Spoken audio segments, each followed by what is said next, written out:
Blog Talk Radio.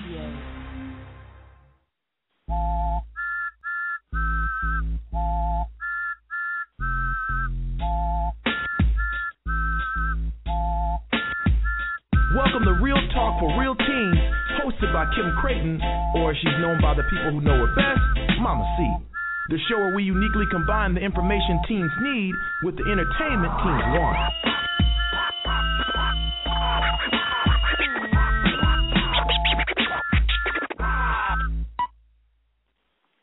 Good evening, everybody. Welcome to the last day of January. I can't believe we're already done with the first month of 2013.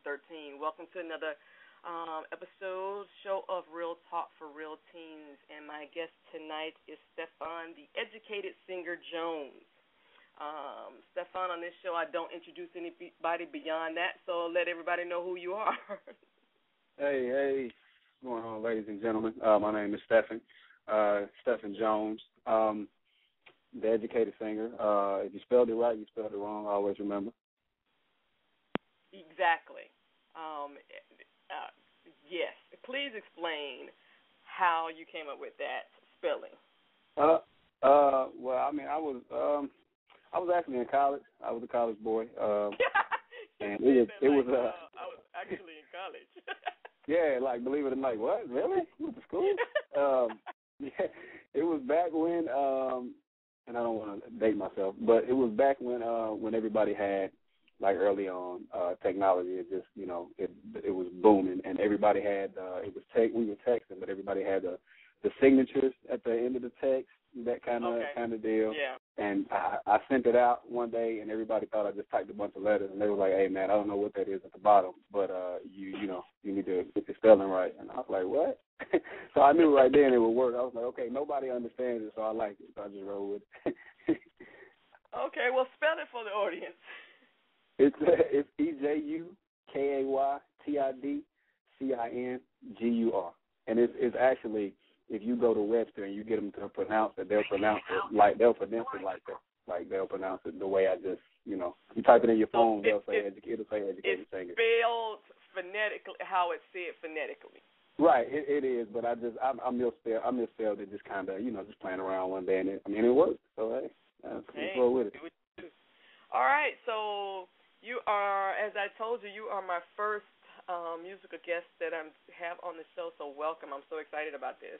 Yes. I will be bringing new musical artists on the show the last Thursday of every month. So you are the first. So welcome. You are my virgin show. Yeah, you got to break me in, man. I'm glad to be there. Glad to be there and experiment. Exactly. So tell us a little bit about you, and just tell us a little bit about yourself. We know you can spell, or you think you're smart. I can tell you that much. We already feel there's a little I think of smart going on there. No, a little bit, not much. I am. I live in Georgia now. I live in Atlanta. I grew up back in West Tennessee, Henderson, Tennessee. It's about an hour east of Memphis. Grew up, played sports, school, went to college at Middle Tennessee State, graduated with a bachelor's degree in computer information systems. And I started recording in school, in college early on, freshman year, the first week. And I could always sing. But my roommate that I met when I got to college, he had been, rapping for some time. He heard me singing, and he was like, "Man, what are you about to do now?" And I was like, "Hey, I'm about to go to class." He was like, "Let's skip class.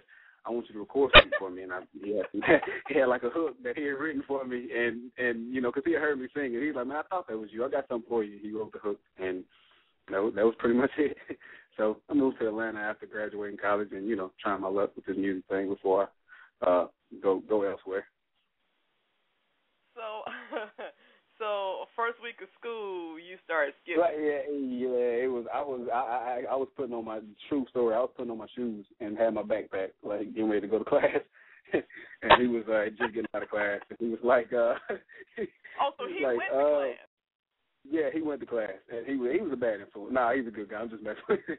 Shout out to Flo, man. Little boy Flo. He's still here. He actually lives down the street from me now, which is weird. But Yeah. He had went to class. I was skipping class. He was like, "Hey man, I got something for you." And we went to we were recording in the dorm room, and we went to the other side of the dorm room, and the guy that answered the door, and I introduced myself, and I was like, "Hey, how you doing, man? I'm Stephan." He said Stephan. I was like, "No, I'm Stephan." He was like, "No, I'm telling you, my name's Stephan." I was like, "Man, that's weird." So we just, we linked up from there. I mean, it was pretty cool. Okay, and I know I called you Stephan at the beginning of the show. I apologize. You're all right. It's all right. As long as you don't call me Steven, we'll get along just fine. We'll be all right. We'll be all right. Okay, so you said you moved down to Atlanta to do this music thing. What's this music thing? This music thing, I love music. I enjoy music. I feel like there are certain events that have transpired throughout, my life and my time, and I just feel like things that have happened before me, like the way, my father was a musician, he was an artist, and I just feel like everybody has a reason for being here. Different people have different reasons, and I feel like this is what I'm supposed to do, and it's not just a talent. I feel like there's different people have different things. Like there's talents and there's gifts. I feel like, and to me, there's a difference. Talents can be taught, but I feel like gifts are God given, and I feel like I have more than a talent. I feel like I have a gift. So I just want to, share it with everybody, share it with the world, man, because this is what I do. I love what I do, and hopefully they will too. All right. On that note, we're gonna stop because we're gonna play Steph. Oh, now you got me. Subconscious. No, I'm saying subconscious. What the hell is your name, dude? I'm telling you, man. I'm telling you. As long as you call me, I'm just gonna call you educated. All right, educated. There we go. We're gonna play your first song, "Convinced." Do you want to talk about the song before or after I play it? We can do it after. Okay. So we're gonna jump right into it, and we're gonna play your first song, "Convinced."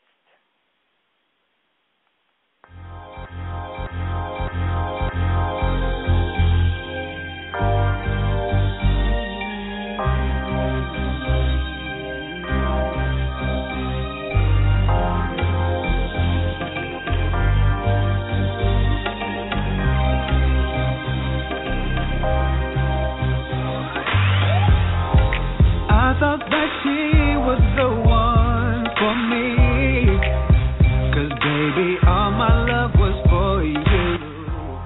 I thought I was where your attention should be. Instead you worried of what your friends do. She said that I had to change, and that all men are the same.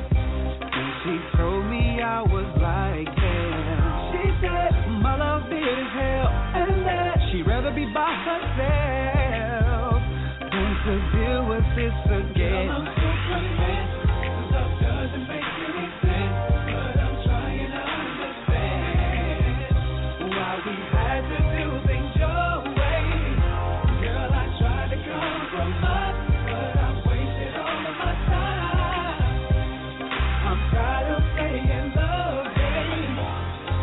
You won't admit that you were wrong. Instead, you tried to blame it all on me. That puts you right where you belong. By yourself for all your friends to see that you were the one to blame for all of my hurt and pain. And she told me I was like them. She said my love did as hell, and that she'd rather be by herself than to deal with this again. I'm so convinced love doesn't make any sense, but I'm trying to understand why we had to do things your way. Girl, I tried to compromise, but I wasted all of my time. I'm tired of playing the game. I thought that we should be forever. Girl, you had my heart in your hand.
right.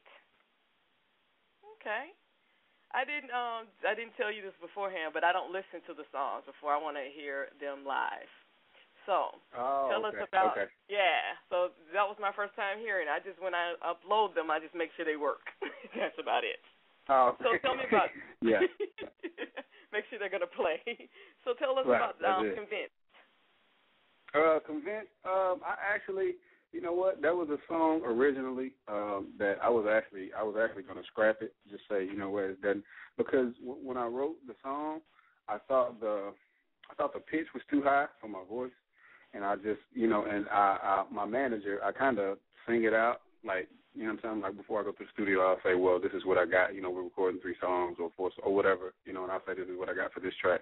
And I did it, and he's like, man, that's nice. And I was like, no, you think so? I don't really think so because, you know, it doesn't fit my voice and the pitch is too high. And I was going to scrap it, and he was like, man, we got to get second and third opinions because this is going to be a, you know, a dope song. And I was like, cool. So everybody was like, yeah, it's going to be hot.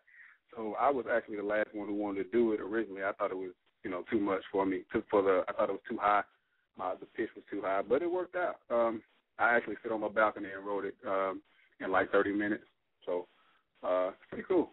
I like to write about things that I've experienced or I know people have experienced. Like I won't, you know, everything I write about won't be my personal experiences, but it'll be things that I've witnessed along the way or whatever the case is. So that's how, you know. So tell us the story behind this one. Convinced. It's just I was actually with a friend of mine, and it was just like it's one of those things to where he and him and her, they were together, but it was only she's the kind of woman, I guess, that it's only one way to do things, and that's her way. Like it's only one right way to do it. She feels like there's no other right. It can't be another right way because this is the way we do things here. And when I get an idea for a song, like I'm in an environment like that, and I've got my phone, and I'll just write the idea down on my phone. Like okay, you know, just kind of write however long the idea is, whether it's one word or you know a paragraph. I'll write the idea down, and I'll say okay, song idea, and I just write it down right then. And when I get tracks, I'm skimming through tracks, and I'll say, you know what, this will be a good track to write about that incident. So that's basically how that came about. Okay. So tell us a little bit about, I'm interested to know what,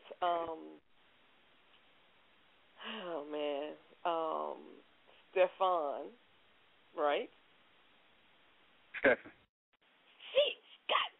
Okay, Stephan. I tell you what, listen. Hey, Kim, we got plenty of time. You get it before, I'll get it by the end. Before we get out. I can't forget your name because my mother's name is Kim, so that's pretty easy. But before we get out of here, I promise you'll get it. You'll figure it out. Yes, I'll get it. Okay, Stephan. Right. That don't mean I'll have it next time. But okay. Right. So tell us what Stephan was like in high school compared to what Stephan is now. Do I have to? Oh, wow. Wait a minute. If anybody is listening, yeah, oh man, the maturation process is amazing as far as where I've come from and where I am now. In high school, I was a ball player. I played ball. I mean, I was fairly, I wasn't, genius, but I wasn't, fairly, A's and B's for the most part. But I had an attitude problem, big time. Oh, let's talk about that because I had my show last week was about. It was my thing is, and 99% of the time, it was just really, it was two things. It was my fault or it was for no reason. One or two. So that's what, and I'm willing to admit now. I'm willing to admit to those that had to tolerate, my attitude back in high school. Man, I apologize. I know it's a couple people out there listening to me right now. Like man, I'm telling you, I was a good guy though. Good guy to be around. I didn't drink. I still don't. I didn't smoke. I didn't do, don't do any of that stuff. And I never have. But when I was in high school, I had an attitude. Man, that was it. That was my downfall. And it's funny because last week I had one of my favorite girl. I have all these little girls and guys that I mentor, or I call them my sons and daughters. And I had one of my daughters on last week, and I just had to tell her, you know, she and I still need to finish this conversation because we ran out of time. She acted like a straight bitch in high school. Oh my God, she treated people like crap. And But she's only 2 years out of high school, so she's not ready to admit that it was her fault yet. Yeah. I was willing to admit. I was actually willing to admit it then, and I was like, man, I need to, you know, slow it down. And it was like some people, like they could, when you could tell I was upset or I was, you know, like ticked off about something, like people would just, no matter who it was, like they would just kind of leave me alone. Like even like the teachers, not because they were scared, just because they didn't want to ruffle any feathers. They were like, well, I mean, I'm not going to antagonize you. It's already pissed off. So Stop right there, because I was a high school teacher, and I'm the high school teacher that if I see you, I'm going to antagonize you. So tell me what you did so that because I'm thinking you're just a child. You ain't going to stop me. It never got like physical, but I just had a really smart mouth. You know what I'm saying? Like if a teacher, like if I didn't feel like doing something and they would say sit down, I would tell them, you come make me sit down. Oh, like I was you were my favorite one of those guys. Kind of student. You know what I'm saying? But the thing is, I was always tough. The only guy who didn't like care about any of that was my little brother. He's 2 years younger than me. He's about twice my size, but he's 2 years younger than me. And he'd tell everybody, man, look, man, he's tough until he gets home. I got mama on my team. I'm good. I'm not concerned about what y'all talking about because when I walk in the door, the attitude stops. So you weren't. So it wasn't just an attitude. It wasn't just an attitude. Oh, it wasn't. I wasn't a bad. No, it was just. Some people said things. They say something that I didn't like, and I would just get an attitude. You just funky. Yeah, basically. Yeah, I guess you could say that. Yeah. I wasn't a bad kid. You know what I'm saying? I mean, and that's why. And you usually aren't because I was a smart ass. Right. And see, that's all it was. And then I would come back later on and just say, you know, Mr. Such and Such or whoever it was, man, I'm sorry. That's my bad. I'm sorry. I would always apologize to whoever was like, I'm sorry. It was rough. It was rough right there, man. Plus, half the time I'd be scared they were going to, go tell moms about it. So I just figured I'd get the apology out the way on my own. So Kimberly Jones. Kimberly is somebody you get up. Oh, yeah. Mama didn't play. Mama didn't play. At all.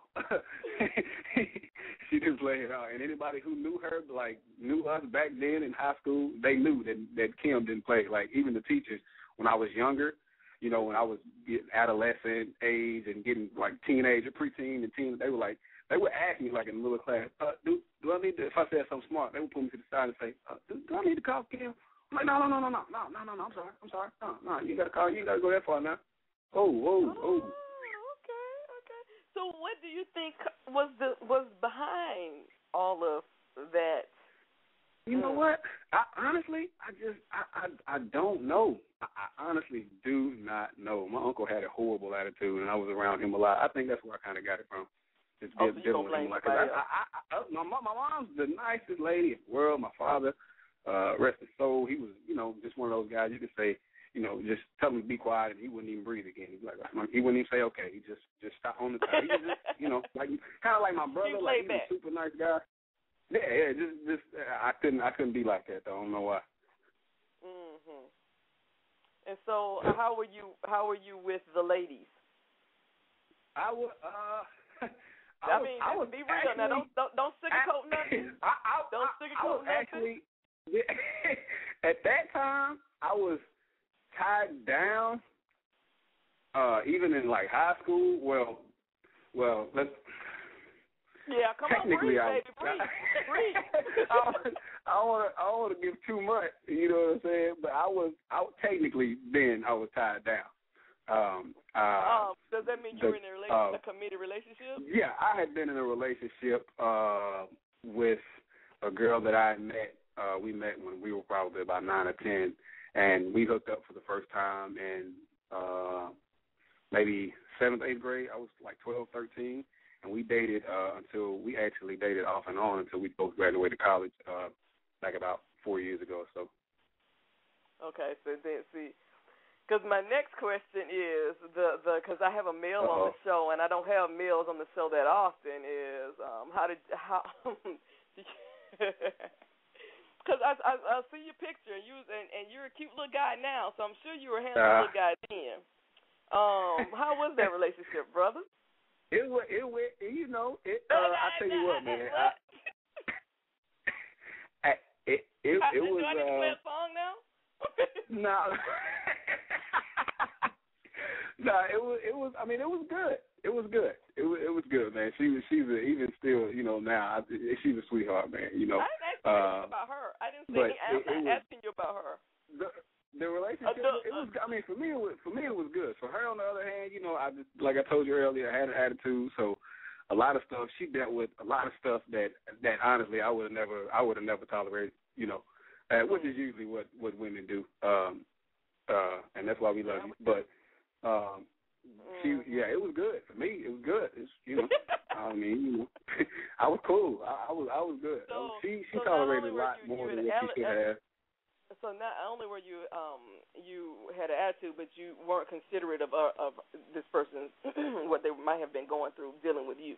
You know what? I wasn't until I got, you know, older and tried to. But of course, you know, by the time I tried to, it was about halfway too late. I was like, nah, it's not gonna. It's it's too late now. But yeah, I just looking back on it now. Of course, hindsight is 20/20. You know, you see everything that you could have and should have done. But yeah, it was. I wasn't, not at all.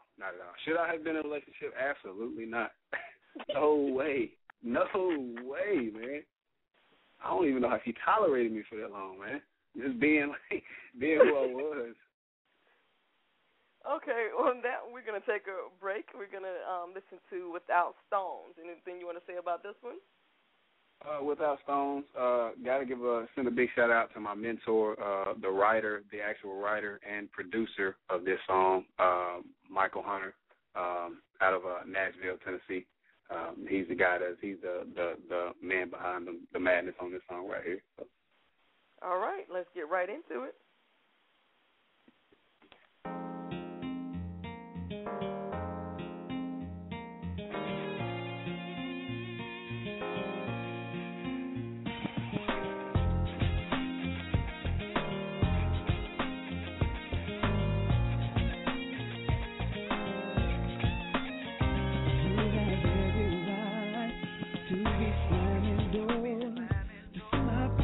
Frame, crashing to the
Okay. Welcome back, guys. We have. Oh, shit. Oh. You get it? Okay. I'm not even going to try it. I told you it was going to be gone. I keep wanting to say Stephan, and I don't say it's Stephan. That's it. I told you, get it. But I have to say Stephan before I say Stephan because I know Stephan's wrong. You know what? I was fine with that until I got to college and met Stephan, a guy named Stephan. So it got confusing. And then I had two roommates named. One was named. I was Stephan. I had another guy named Stephan, and then we had a Stephan, and it was very confusing. In one room. In one, yeah, we stayed. It was a 3-bedroom apartment, and we stayed in an apartment. And that's, yeah. Well, it was 4-bedroom apartment. The other guy's name was Andy. Well, at least we knew when people were calling for Andy, we knew, yeah. It was very confusing. Wow. So, we were talking about you in high school. Oh, man. And, yeah, we're not done. We're not done. So, tell me, because I'm about to get personal, tell me what was, and I'm not asking for techniques or anything, but what was your knowledge of how knowledgeable were you at that time about your sexuality, your body? Honestly, not as,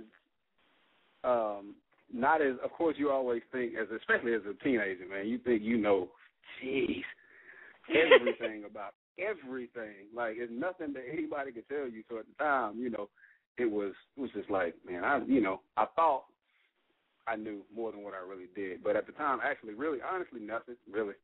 Just to be honest about, like, nothing. I thought I know. Of course, as a teenager, you just think you know, but then you find out that you have no idea, and you have a lot of. Oh my God! Yes, I found out. There were many times I would hear these young people, and they're talking about their sexual escapades, and I'm just like, dude, what are you talking about? And then you just hear, because I'm always eavesdropping on conversations, and then you hear stuff, and then what they're saying is just ass wrong. They just. Right. Oh my God. Yeah, as a especially then, like as a teenager, man, I know, it's nothing. Like I said, there's nothing anybody can tell you, really. Oh yeah, parents, exactly. teachers, anybody, pretty much everything. At 17, you've got the whole world figured out. Everything, you got it all figured out. So then, of course, with your limited life experience. Yeah, exactly. Life hadn't even started for you yet. You're still in high school, and in that aspect, I wasn't any different. In that one aspect, I wasn't any different than anybody else. I didn't know anything. Well, that's what I know that. I wasn't asking you because I thought any different. I was just I just like when you're honest. So thank you for being honest, because young people need to hear that you have a life ahead of you. I talk about this all the time, and you're a great example of this. I mean, all you young people living like you're married. It's like, what are you doing? Yeah. I'm telling you, man. I'm no different. I'm the guy that if I'm wrong or if I was wrong, and then like I said, I was no different in that aspect. I was a lot different from most teens, but in that aspect, it was just typical. Knew everything about everything at 16, 17. I pretty much got the whole world figured out. So there's nothing really you can tell me until you hit like college, and as soon as you hit college, you're like, man, I was waiting to grow up for this. This sucks. You want to go back? Yes, it was like, man, growing up is a trap. Jeez. I wanted to go back to Mama's house, man. It was horrible. I was calling home, so homesick. I was like, man, this is horrible. This is horrible. Most people enjoy being out on their own. I was like, man, I'm ready to come home. But I didn't, though. I never did go home. I just, couldn't show them that I was ready to come back, so I just stayed away for a while. Yeah, I mean, and people they just don't understand. And honestly, the school systems, parents and everybody thinks the school system is preparing these young people for the real world. That's not the school system's job. And so there are so many. Their job is just to teach. Yeah. There's so many social issues going on within the school system that, you need a whole team of psychologists, counselors, therapists, everything on a day-to-day basis to make sure Johnny is even doing his work in classroom. Right, right. Let alone. Go ahead. Yeah, and I'm sorry, I didn't mean to cut you off. But yeah, it was the same, you know. And somehow my brother and I ended up being a little different than most people I grew up with, because we were fairly. I mean, we ended up going to school and both getting degrees. We were fairly smart in school, not completely, but we did okay. But at that time it was nothing that anybody could teach us or about the real world that we could, like, everything. Real world is just based on experience, and it was nothing that anybody could tell you. I could tell you everything that's happened to me since I've been 18, and it's not going to prepare you, like, as you get out. Exactly. It's something that you're going to have. You'll hit your head a couple times. You know what I'm saying? That's just the nature of it, especially for the 16s and 17-year-olds that are about to graduate high school right now. Or in high school, getting junior, senior year, and that kind of deal. You're going to hit your head a couple times, because a lot of them feel like they got to figure it out, because I did. Well, at least I thought I did. And that's the thing. It's like, I can't tell, and I tell them all the time, it's about practice. You're not going to get it right the first time. Yeah. But there's some things, though, that you can make that bump on the head a little bit softer. I mean, there's some things that you can do or prepare yourself so when the world kicks you square in your butt, you're not. And I'm telling you, I got a huge attitude adjustment when I went to college, man. Like, explain just being that how? guy from a small town. I'm from a really, because I was really about to small say, where town. the hell are you from? I was like, what? Yeah, like, I'm from a really, really, really small town. Like, but I love where I'm from. It was, everybody it was home. It's home for me, and everybody pretty much knows everybody. So, everybody pretty much knew everybody going through school. And I was, like I said, I had an attitude, early on the show. I told you I had an attitude big time. But when I got to school, people didn't bother me as much when I was irritated, you know what I'm saying, as far as that's concerned. But when you get to school, I went to Middle Tennessee State. You got to understand, you go to school with about 23,000 students, 24,000 students. And a lot of these guys come from rough neighborhoods. We went to school with a lot of people that were from, like, Memphis and some Atlanta guys, and a lot of guys. And I mean, I'm not a big guy at all. I'm about 5'10" and about $160 on a good day. So, and these guys are huge, and these guys, walking around dreads and goals and this kind of deal. So you walk around with an attitude on campus, at a party or at just some kind of gathering or something. They'll straighten you up, real quick. And I was watching. I'll never forget. I was sitting in my dorm room freshman year, first semester, and the basketball team went to get something to eat, and there was a guy on the inside that worked there. I'll never forget it. His name was Tony, and they went. And Tony had an issue with one of the guys before. Man, the biggest brawl of I've never seen anything like it. I was on the second floor and just watching it, and I mean, it was probably about 60 guys out there, and it was about 45 or 50 guys taking on about 10 or 15 guys, and it was horrible. It was horrible. It was bad, man. It was bad parties, blood, all over. I'm telling you, man. So your attitude quickly became, I'm cool. Yeah, I started straightening up, especially once I realized I got to school, and I'm like, man, these guys are huge. You walking around with guys that are 6'8", 6'9", 6'5", and just like, man, you know what, man, these guys were born bigger than you are now. You better straighten up. So, I mean, you learn pretty fast. So you learn to adjust as you go along, though. So, a question for you. What was you said your major was in computers? What was it again? Computer information systems. And which means is what? It's pretty broad, actually. It's pretty broad. You can do a lot of different aspects of it.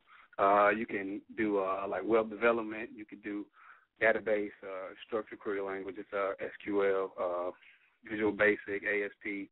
It's a lot of anything web-based, basically, or like programming, anything like that. But I mean, I basically did it just because people told me that journalism wasn't gonna make me any money, so I had to change majors.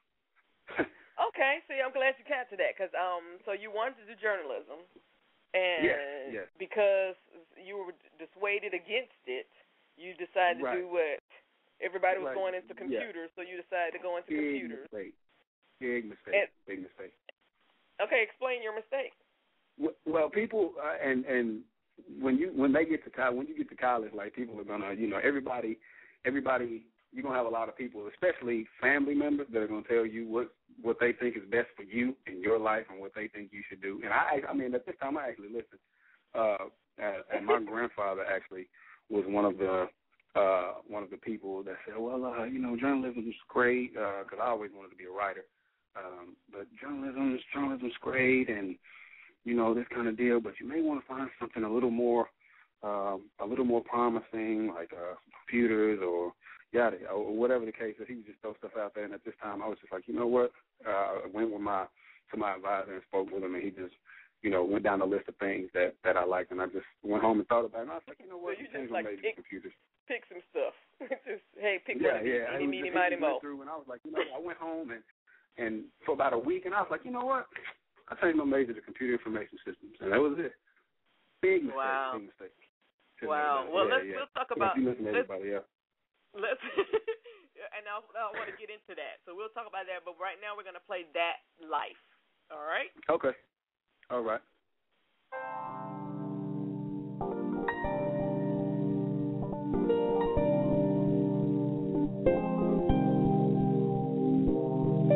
Just left the studio. I need to fix to know where to go. But one stop before heading home. She's haunting my mind. It's wrong but feels so right. Her hair and nails so nice. Her height and frame so right. She invents this way. She always asks why we don't go to my spot. I say our passion may explain that I'm just too hot. She says she loves me and never wants this to stop. But she's my girl on the side, and that's why I ask. Have you ever had a girl who was the center of your world, and you never wanted to do wrong by her? No one can take her place, but another one's in your face. Me, I'm just dying to get a taste. Me, I'm just living that life, yeah. She's waiting for what I have to say. I'm only here because she gave me play. Need to express it in a better way. This may blow her mind. I know I need to leave, but I want to stay on the team, because what we have just a fling, and that train won't stop. She said I kinda figured that you were playing games. She said it was cool, cause she could do the same. She looked on the social, that's where she found my lady. Now I'm caught up in lies, and that's why I asked you. Have you ever had a girl who was the center of your world, and you never wanted to do wrong by her? No one can take her place, but another one's in your face.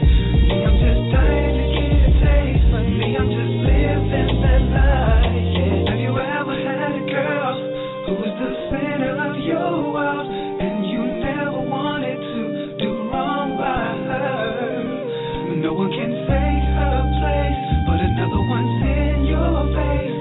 Me, I'm just dying to get a taste, but me, I'm just living that life, yeah. Okay. Tell us about that one. That one actually, I was doing some writing. I was writing Convinced at the time. I was writing Convinced, and Antoine, my manager, he called, and he said, I just got done doing some writing, because we went through and sorted through a few tracks, and we had got with a couple producers and got a few tracks, and he liked that track. So he was like, I'm going to take this one and see what I can do. And, he's never, written a song or whatever, but he knew the format because he had seen me write, and he just basically know music. So he called and was like, I got some lyrics. I don't know if you're going to like them, but I got a song, He said, you'll have to touch it up a little bit, but I got the basis of it. And he showed me what he had, told me what he had, and I just was like, man, you know what, let's roll with it. So it's pretty decent, man. I had to touch it up a little bit, but he had everything there. I just had to doctor it up a tad. And how did you learn those doctoring up skills? Is it just practice?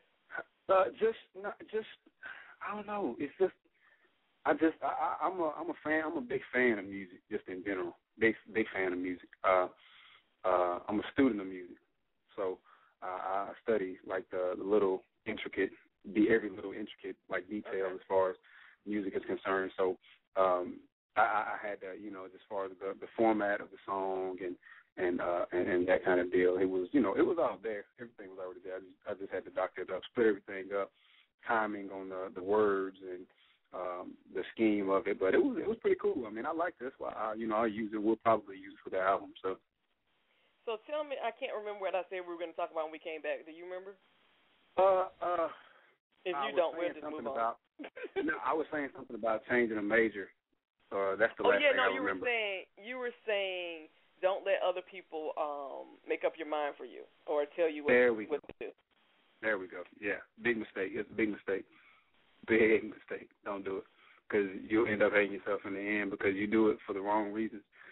Like I did. I was a computer major just because it makes money, but it's like I don't have that. I was a writer, and I was going to be my major was going to be I was going to do a double, journalism and dance choreography, but they didn't have dance as a major. They had it as a minor, so I was a dance minor but a journalism major, and but it changed. Okay, now I'm curious. What kind of dance? Dance choreography, just basic, basic. I guess R&B, hip hop. I guess that's what they would call it. Just I was going to be I wanted to be a choreography or a choreography major, dance choreography major, but they had dance teams and they had all these programs and all this other stuff, but they didn't have it as an actual major at my school. So why did you go to that school? I had been there. We actually went there for a few basketball camps back in high school, and I'd actually been on campus for 4 years, and the last year they had like the girls' high school, like girls' state delegates. It was like 600 girls up there, and we were sitting after a game. We had just won a game, and like all these girls just came out from our KUC, the University Center, and just kind of came out and was like, "Hey, how you guys doing? We had, we've been around girls for 4 days straight, and it's good to see you guys." And I mean, didn't know us from anything, didn't know us from a can of paint, but it was cool. I was like, "Man, is this what it's going down like? You know what? Hey, sign me up, man. Sign me up. I will come if this is what it's going to be like." There were a myriad of reasons why college was just different for you. That was, and I was like, you know what? Then I actually looked into it afterwards, but that was the trigger. That was the trigger. I looked into it afterwards, and I was like, you know what? This will be a good program. I've got journalism. I can't go wrong. I can do dance as a minor, and just had it all planned out. I had this internship with the Sidelines, which is our school newspaper, and they had the programs, the dance teams, and that kind of deal. So I had a lot of big plans, but totally changed, man. Totally changed. Wow, 600 girls changed your mind. Yeah, they were so many, and they were just sitting out there. We just went up, and they were just like, "Well, we've been here all week, stuck with these girls. No offense, this is kind of cool." And I was like, "Man, that's cool. As I see you guys," and I was like, "You know what, man? Sign me up. I will be here. Come fall, August, I'll be here." But then I went home like that year. This was the summer before, and I went home that year. And throughout the year, I just kind of nailed it down. My choices were it was between. I wanted to come to Atlanta, but that was a little too far. So it was between UT Chattanooga, Memphis, and NTSU. Wow. Yeah. So. Yeah. So I must admit, you're a very interesting person to talk to. Hey, that's it. That's it. Yeah. I love when I get people on here. I love when I get people on here and we can just, have a conversation. And there are a lot of different areas you can go into instead of just being that 1 or 2 dimensional person. They let their personality and their interests and stuff go, and that really sparks my interest and leads me to really enjoying the conversation. So tell me, what piece of advice would you give to young people? Because you're 27 years old, and you're not that far from them. So what exactly. First of all, I want to give you 2 pieces of advice. What piece of advice would you give to young musicians musical artist? And then what piece of advice would you give to, just your average young person? Well, for the musical, an aspiring artist, man, just keep at it. Study. Don't just, what I do it for, I do music because, for one, I have a love for it, but I have a gift for it as well, I feel. And I feel like people do it for the wrong reasons. A lot of people say they're going to do certain things for the money or for the fame or whatever the case is, whatever it is. Don't, if you're going to do music, don't do it for the wrong reasons. Never do it for the wrong reasons because there are a lot of wrong reasons to do it. And just keep at it, man. Don't put a time limit on yourself, because you're going to say by this time I'll be doing this and I'll have this kind of deal. It's not going to work. I'm telling you, it's not going to work how you want it to work. Like, you just go with it. Don't if you feel that strongly about it to where you want to take your music to the next level, just don't stop it. That's the key. Not stopping. You cannot stop. You just gotta just go with it. Just go with it. I mean, there'll come a break. You'll probably come to a breaking point to where it's just like, you know what, I can't do it anymore. But I would advise anybody, man, just keep that love for it. Don't stop. Keep a love for it, man. That's the thing. That'll keep you going, man. As long as you love music, that'll definitely keep it going. And as far as just the average teen, and man, where do I start? Just you know what I mean? Just you definitely have to open your eyes when you graduate, when you're not at home with mom anymore. You're out on your own and you feel like you know everything and you know absolutely nothing. Absolutely nothing, man. You got to open your eyes.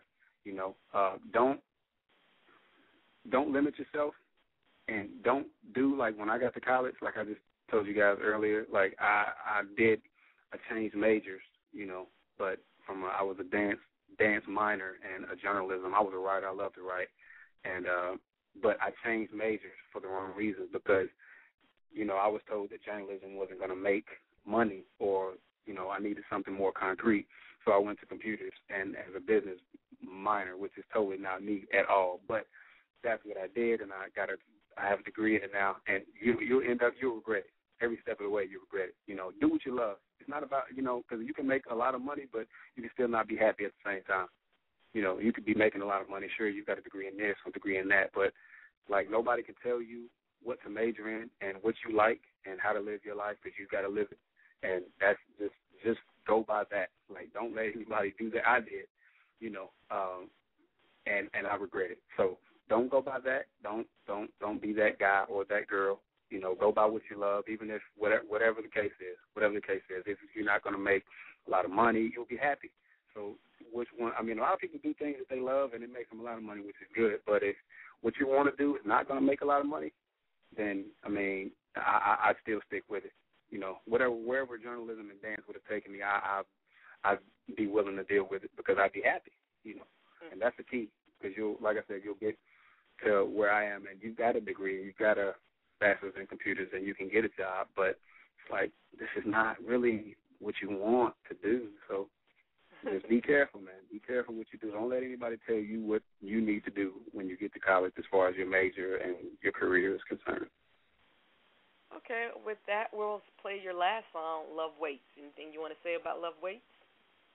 Love Waits is a ballad. I love this. My mentor, again, the guy that did Without Stones, he did this one, and we were just kind of playing around in the studio. We had done like a demo, like 4 songs, and he was like, let's just do something else. And we just kind of played around with it, and, it worked. And we just kind of threw it on. Like, if it works, fine. If it doesn't, fine. It turned out really well. So. Okay, well, here we go.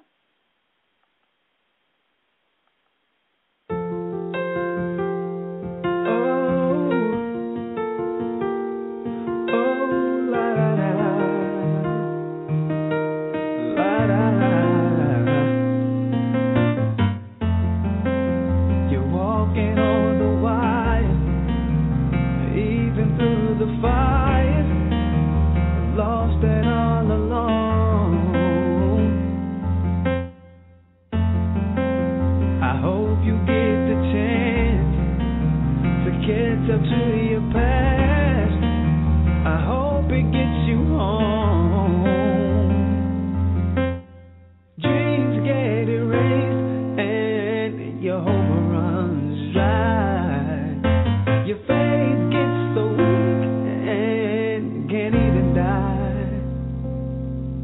yeah.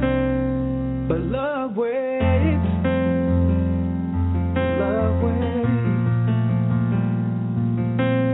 to pull you from the shadows into the light of day. Love waits. Love waits. If it takes forever, please make no mistake. Love waits.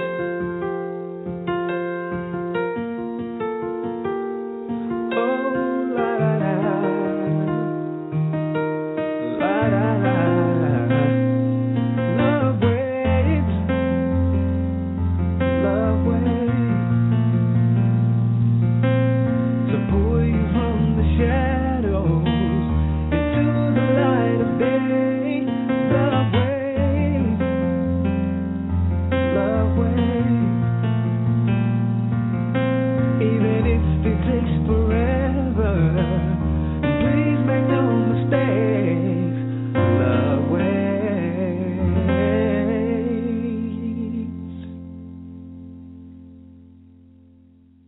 Well, that was nice. I like that. All I'm right. a sucker for a ballad. I'm a sucker for a ballad. Right. It's a good song to close the show out with. So I like it. Yes, I'm glad Some of these that was a songs- good choice. Yeah. That's why I changed it up. But like that one and Without Stones, those songs are about 6 or 7 years old though. That's what a lot of people don't realize. Well, you know, love doesn't age. That's it. That's it. Exactly. Love doesn't wait. So yeah. And that's you're right. Yeah. and a lot of the lessons that you're talking about, young people, you know, thinking they know everything, they just don't believe. And I can tell you the same thing when I was the age. My mom couldn't tell me, well, you just don't know. Things have changed. They ain't changed that much. Right. Right. Yeah. It's the same story with every generation. Well, my things aren't like they were when you were a kid or, whatever the case is. So, like the environment changes, but the sentiments and the feelings and the thoughts are the same. And yeah, you know what? Is universal. There's a lot more, like, the bullying thing has kind of gotten out of hand now. Like, it wasn't, like, when I was in school, wasn't, it's easy. It's easy to do it now because back in the day, back in the bully had to be in your face. Now the bully can be in your face. Yeah, because we didn't have all. I mean, we had outlets, but it wasn't like those outlets were just. I mean, they were very minimum. They were at a minimum. It wasn't. Bullying then it definitely had to be done in your face, and it just even then it wasn't. Like big like it is now, man. I had there's a girl that grew up well. I didn't know her personally because she was just 13, 14, but I know her sisters. Her sisters are Ashley and Bree, and her name is Alyssa Rushing, from where I'm from, out of Henderson, Tennessee, and she hung herself about a week or two ago because of something like this. You know what I'm saying? I was just like, yeah, it was bad, and it hit close to home because it's like a lot of friends of mine. It's their cousin. My ex is her cousin, and it was just it was crazy to hear that somebody could do something like that, like because of bullying. That's when I was like, okay, it's bad. It definitely got out of hand. Like I knew it was bad. Yeah, bullying is different than it used to. I mean, now it's it was just in your school or like you said everybody in your town knows it, but now the whole world can. Anybody can put anything on. They've got access. They've got access to anybody you. Anybody can say anything about you. They don't have to say who they are. They don't have to say it doesn't have to be true. They don't have to defend it. And everybody in their mom. And people. Some people are. I don't know. I guess some people are, or people are built. And I don't know what her situation it is, and I'm not going to say I know, but I just knew it was bad. Like either way, it was bad when the Amanda Todd story came out. Yeah, yeah, absolutely, man, absolutely. When the Amanda Todd story came out back in the fall, the 15-year-old from Canada that tried to drink bleach and cut her wrist like 8 times and all this kind of crazy stuff. I was just like, man, it's bad. That's when I knew it was bad. They got so many outlets nowadays. You know what I'm saying? That's what I mean. It's like the environment has changed, but those feelings are still there because there were people doing it back then. We just didn't know about it because it was, you know, in your community. There were still kids committing suicide because people were, you know, taunting them or they were unhealthy or whatever. But now it's just on a world stage. And now it's so much easier for that kid who's miserable at home to take it out on somebody else. And that, you know what? That's what it is. It's easier to do because you can be totally anonymous. That's correct.